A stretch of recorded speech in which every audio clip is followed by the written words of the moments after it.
राजीव और सोनाक्षी की शादी को अभी सिर्फ 2 महीने ही हुए थे। शादी के बाद दोनों शहर में एक छोटे से किराए के फ्लैट में रहने लगे थे। उनकी जिंदगी बहुत ही खुशी से गुजर रही थी। उस रात राजीव ऑफिस से थोड़ा देर घर लौटा था। जैसे ही उसने दरवाजा खोला, उसने देखा सोनाक्षी बहुत ही घबराई हुई कमरे में इधर उधर घूम रही थी। उसकी आंखों में आंसू थे और उसके हाथ कांप रहे थे। क्या हुआ सोनाक्षी, तुम इतनी परेशान क्यों हो? राजीव, अभी गांव से फोन आया था। माँ सीढ़ियों से गिर गई है, उनकी हालत बहुत खराब है। हमें अभी गांव जाना होगा, अभी के अभी। चलो राजीव। ये सुनकर राजीव थोड़ा चौंक गया। लेकिन सुबह ही तो उनसे बात हुई थी मेरी, वो बिल्कुल ठीक थी। मुझे कुछ नहीं पता, मुझे बस अपनी माँ के पास जाना है। प्लीज राजीव, मुझे वहाँ ले चलो प्लीज। राजीव उसे समझाने की बहुत कोशिश करता है। सोनाक्षी, गांव यहाँ से 300 किलोमीटर दूर है। बाहर मौसम भी बहुत खराब है। इतनी रात में निकलना ठीक नहीं होगा। हम सुबह निकल जाएंगे। लेकिन सोनाक्षी लगातार रोती रहती है। अगर माँ को कुछ हो गया ना, तो मैं खुद को कभी माफ नहीं कर पाऊंगी। प्लीज राजीव, समझो। आखिरकार राजीव को मानना ही पड़ता है। कुछ ही देर में दोनों कार लेकर गांव के लिए निकल पड़ते हैं। उस रात मौसम बहुत खराब था। आसमान में काले बादल छाए हुए थे। सुनसान सड़क पर सिर्फ उनकी कार की ही हेडलाइट चमक रही थी। करीब 2 घंटे सफर करने के बाद वे लोग घने जंगल वाले रास्ते पर पहुंच गए। तभी अचानक से कार जोर से हिली। राजीव ने तुरंत ब्रेक लगाया। वो सीट, लगता है टायर पंचर हो गया है। रुको, मैं देखता हूँ। वो नीचे उतरकर देखने लगता है। चारों तरफ घना अंधेरा था। दूर दूर तक कहीं कोई इंसान दिखाई नहीं दे रहा था। वो अकेले ही किसी तरह से अपने कार का टायर चेंज करने लगता है। तभी वहाँ पर एक बूढ़ी औरत आती है। अरे बेटा, तुम इतनी रात को अकेले इस जंगल के रास्ते में क्या कर रहे हो? वो माँ जी, दरअसल मैं अपनी पत्नी के साथ गांव जा रहा हूँ, लेकिन अचानक मेरी गाड़ी खराब हो गई। बस उसे ही ठीक कर रहा हूँ। ये सुनकर बूढ़ी औरत हैरानी से कार की तरफ देखने लगती है। उसे कार के अंदर कोई भी नजर नहीं आता है। क्या? लेकिन बेटे, तुम्हारी पत्नी यहाँ कहीं नजर नहीं आ रही। ये सुनकर राजीव हैरानी से बूढ़ी औरत की तरफ देखता है। क्या मतलब? वो तो गाड़ी के अंदर बैठी है। राजीव तुरंत कार की तरफ देखता है, लेकिन अगले ही पल उसके होश उड़ जाते हैं। कार के अंदर कोई नहीं था। सोनाक्षी अचानक से गायब हो चुकी थी। ये देखकर राजीव घबरा जाता है।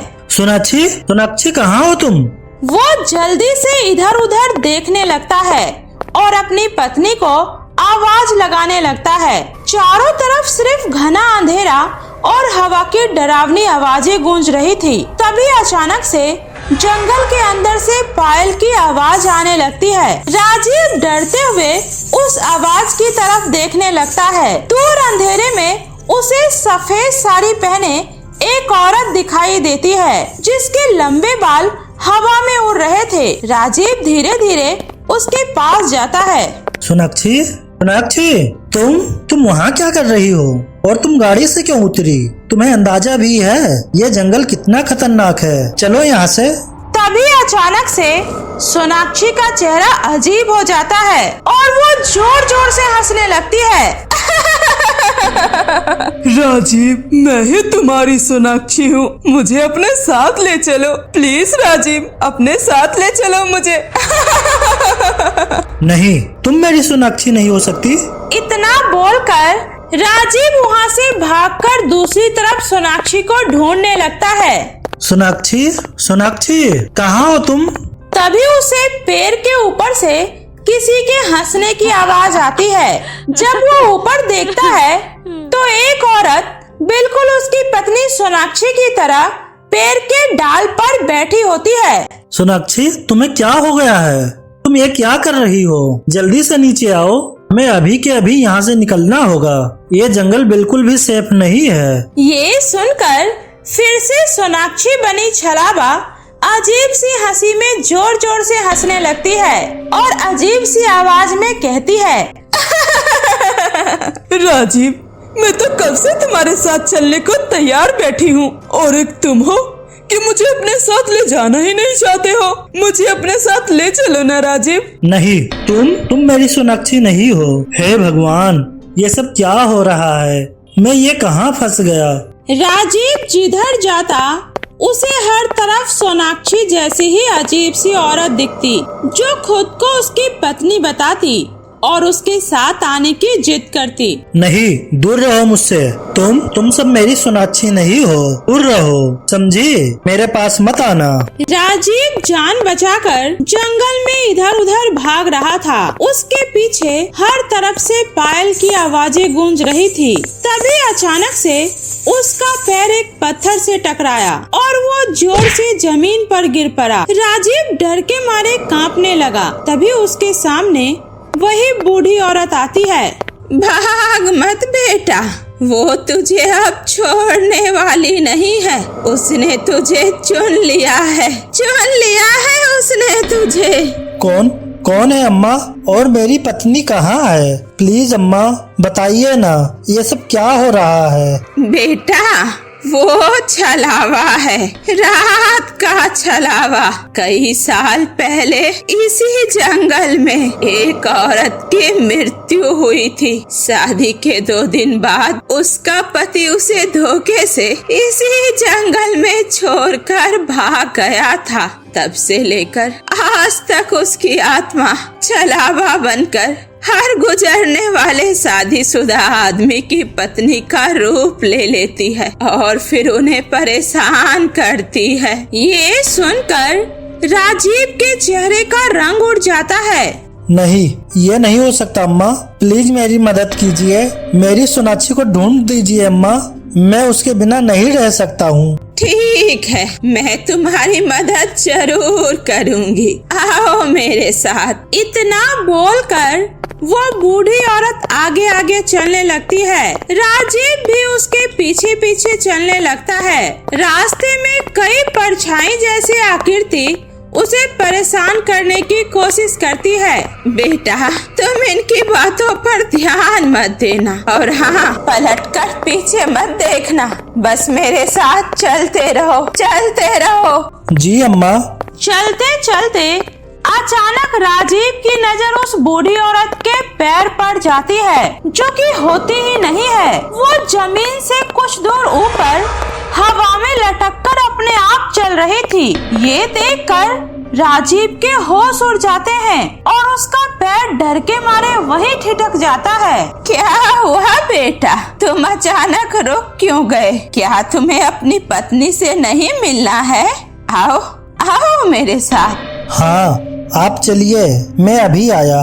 इतना बोलकर राजीव वहाँ से किसी तरह जान बचाकर भागता है और भागते भागते वो अपनी कार के पास आ जाता है। तभी उसे सोनाक्षी की आवाज सुनाई देती है, जो कि कार के अंदर से आ रही थी। राजीव जी, आपको क्या हो गया है? आप मुझे इस तरह बीच रास्ते में कार में अकेले छोड़कर कहाँ चले गए थे?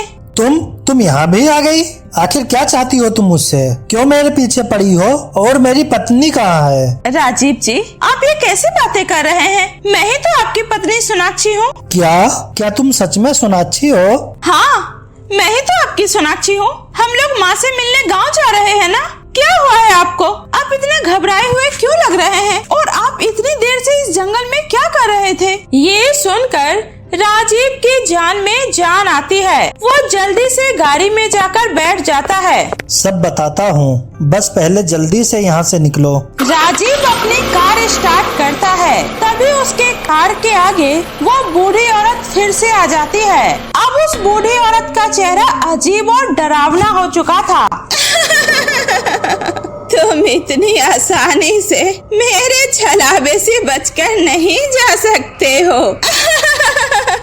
राजीव जी, आप रुकिए, मैं देखती हूँ। सोनाक्षी पुजारी जी की बेटी थी, इसलिए उसे छलावे को भगाने का मंत्र आता था। वो जल्दी से अपनी आंखें बंद करके मंत्र पढ़ने लगती है। अचानक कार के चारों तरफ तेज हवा चलने लगती है और पैर जोर जोर से हिलने लगते हैं और वो बूढ़ी औरत दर्द से चीखने लगती है। नहीं नहीं नहीं, बंद करो ये, नहीं नहीं। धीरे धीरे उसका पूरा शरीर काले धुएं में बदलकर वहाँ से गायब हो जाता है। चारों तरफ एकदम सन्नाटा छा गया था।